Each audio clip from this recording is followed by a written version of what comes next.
Hey, I'm Dan, and this is Dan's Planes.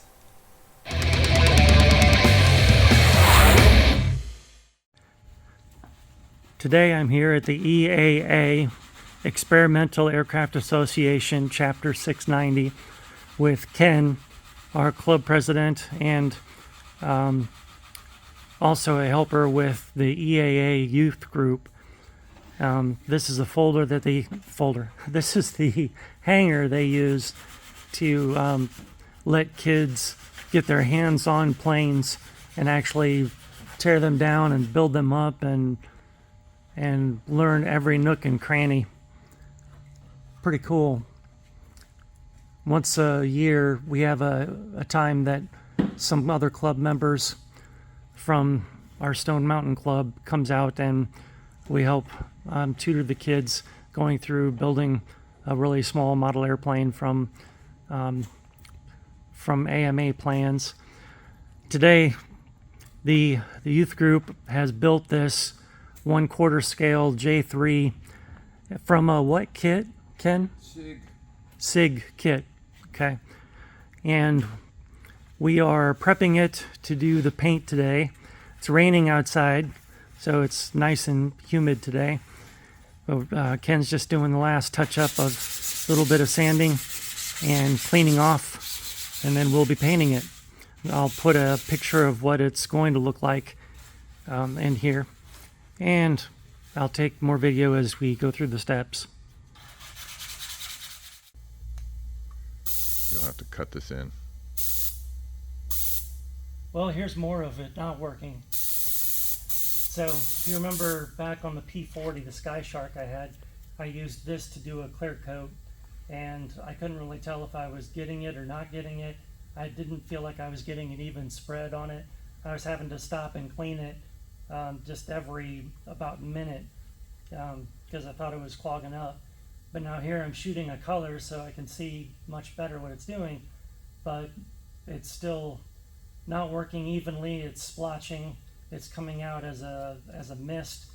I've tried messing with all three of the controls here. I've gone in and re-cleaned it out, but it's just not working. So when all else fails, try something different. So we're going to try airbrushing.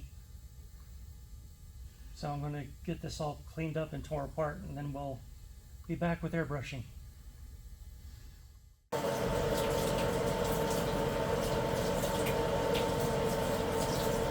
8 minutes.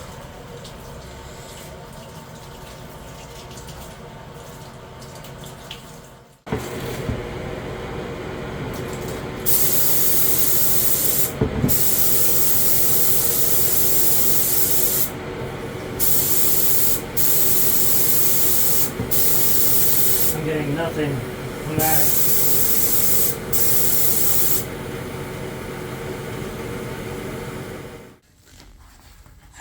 Alright, since last time we cleaned up the touch-up gun and put that to rest, now we're doing a airbrush, and Ken is making quick work of it.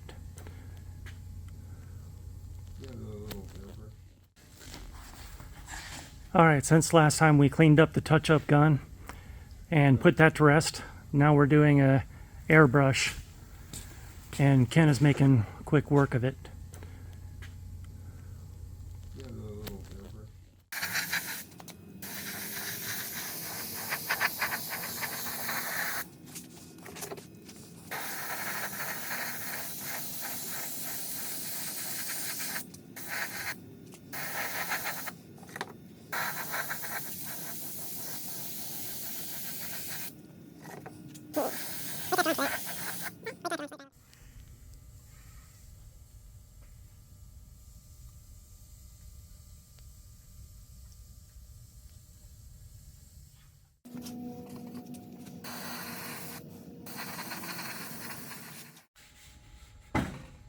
We're back here on another day. We've got 2 coats of the white paint done.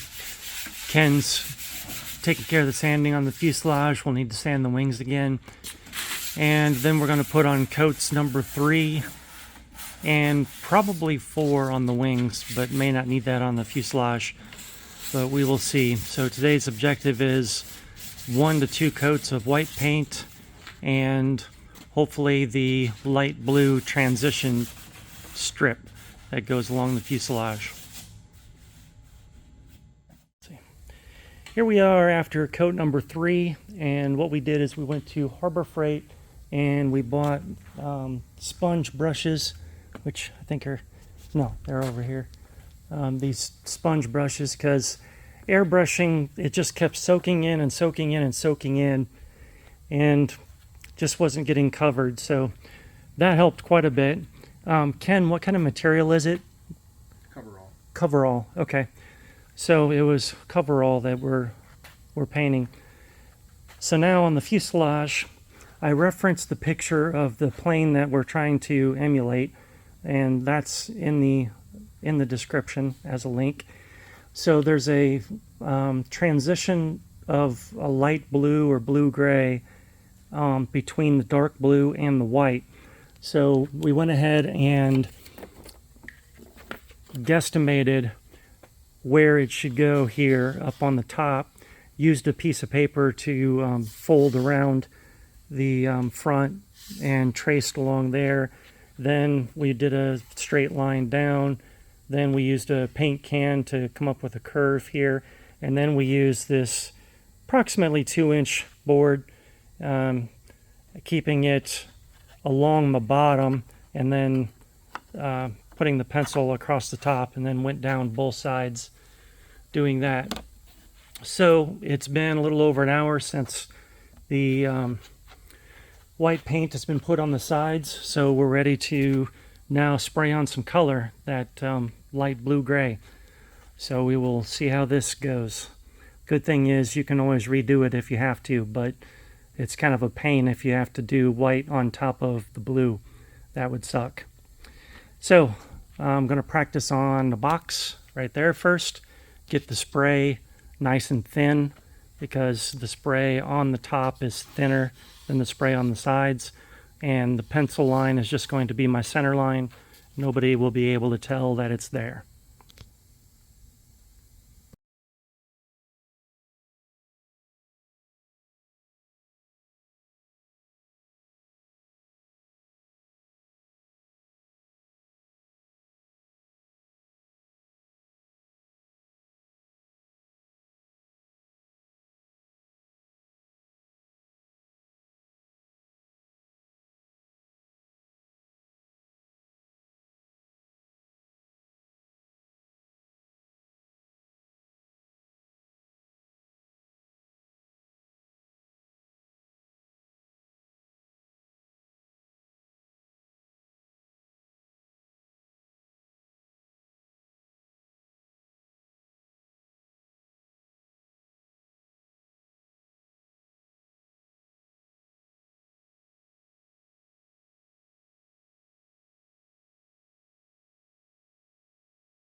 All right, so this is Ken, and Ken's going to give us a quick tour of this EAA hangar and what they do with kids and why it's here. Welcome to the EAA Youth Build Hangar. We have a few different projects going on here, and I don't know the names of all of them, but you'll get a quick idea. Over here, these two tables are the model build tables, and we start kids out on these. Dan is purchasing our last project, the SIG quarter Cub, and our next project over here plans a couple wings. It's going to be a Midwest Stearman. I think it's a 60-inch wingspan. Cool. So it'll be a little bit smaller. Then we have various workstations set up. There's cleaning back there. There's woodworking here, woodworking bathroom, hand tools back there. Like the expensive parts are stored in those cabinets, and then two kind of matching toolboxes with everything labeled on them. They just started this over here. I'm not sure what this is. Looks like maybe a stab or something. Full scale. Huh. But the kids are having fun with this, I'll bet. I bet. That looks cool. Probably that, right? Section that flapper on assembly. Cool. Xena. Oh, are we building one of those? I don't know. Yeah, maybe that. Huh. Cool. So there was a donated all carbon fiber plane there. I don't know that we're going to start on that yet. This is the engine for the next build. The kids have been rebuilding this engine. I mean, they tore it all the way down, split the case, Oh my built God. it all the way back up. Wow. Yeah. Wow.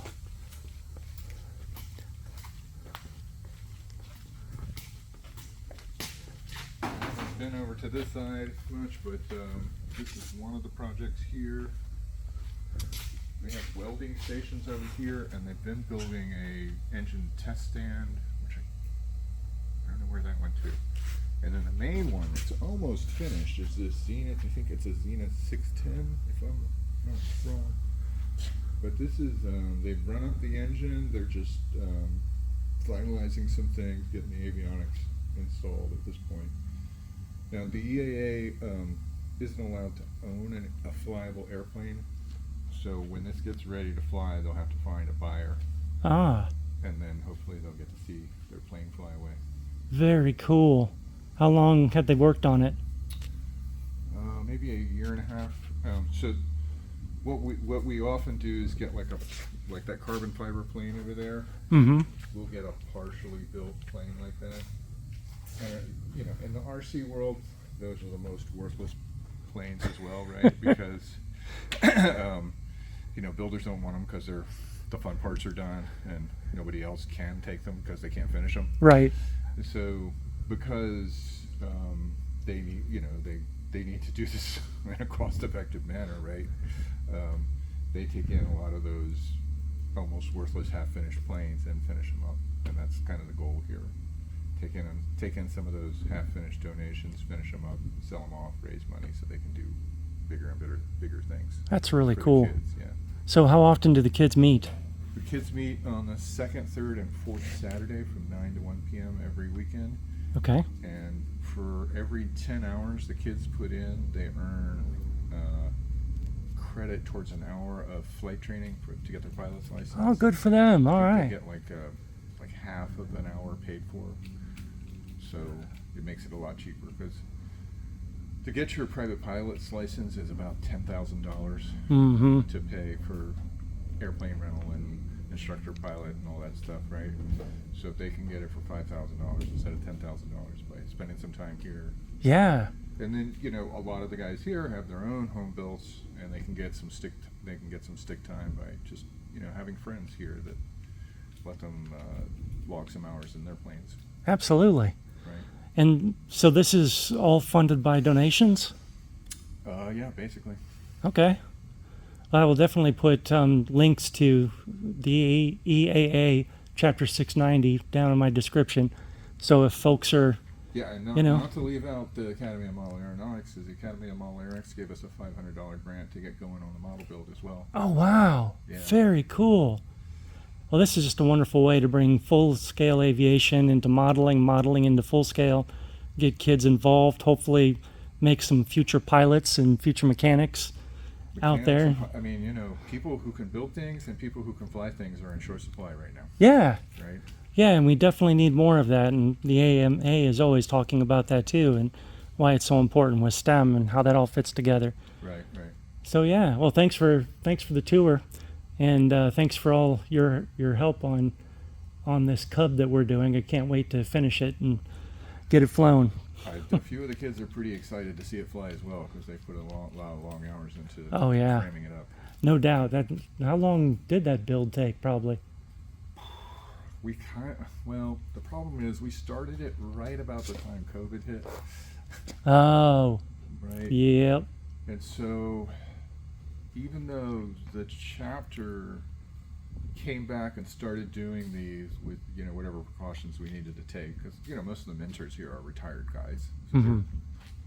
they were in the high risk category for COVID. Right. But we started back, I forget when, but like summer 2020, we would, you know, being a little careful and checking everybody's temperature and all that, we started up again. But it was like a whole new batch of kids and you know, training and all that. So first year we didn't get a whole lot done, but Right. we got swinging. Cool. And like, as you know, the Cub has been at that primer stage for probably like 6 months now. Mm-hmm. We've been kind of dealing with those pinholes, Right. and just kind of slowly tweaking on it a little bit, but mostly working on the Stearman for the last few months. And trying to find a buyer for it to know how you want to paint it, how you want to finish it. Yeah, I mean, there's no sense in us building one custom and not letting the buyer get it exactly the way they want it. Yeah. Right. Yes, I will enjoy that. All right, Ken. Well, thanks again for everything. All right. Bye. Thanks so much for watching. I'm Dan from Dan's Planes.